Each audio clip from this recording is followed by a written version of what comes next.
We are Hi. at the third edition of the Festival of Wellbeing powered by Amul. And many congratulations to you on being a part of the powerful 40 under 40 list. How does this feel? It feels really great. I'm truly honored. Thank you. And it's a really exciting space. And this is for my amazing team and my amazing co founders. Well-being is not a very conventional industry when it comes to choosing it as a career. Tell us about your journey. How did you choose this? I think it was very simple. It was an extension of the life that we were living.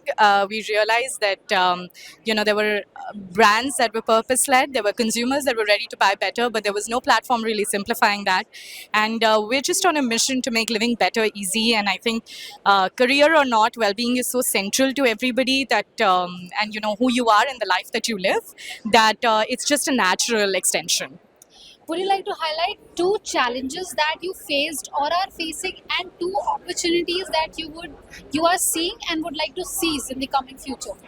If you ever ask a startup founder any challenges, it will not stop at two. It will probably go on to a much Highlight larger, two big. longer list. But I think, for us, I mean, every day there's something new or exciting. In terms of challenges, I think the most, I don't see it as a challenge, but I see it as a bigger opportunity, is how technology is going to be central to be driving a lot of growth and, scalability for brands, for platforms. So most excited about that. In terms of, other than that, challenges, as I said, every day something new that life throws a curveball. It's very similar to work as well.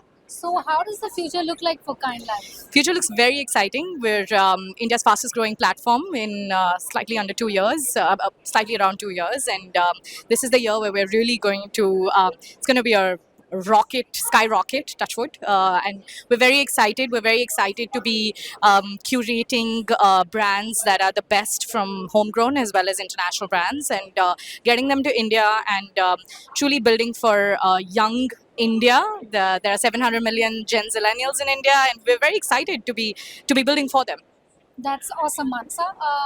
Congratulations to you once Thank again, you. and all the very best to you. Thank you. Thank you. Thank you so much.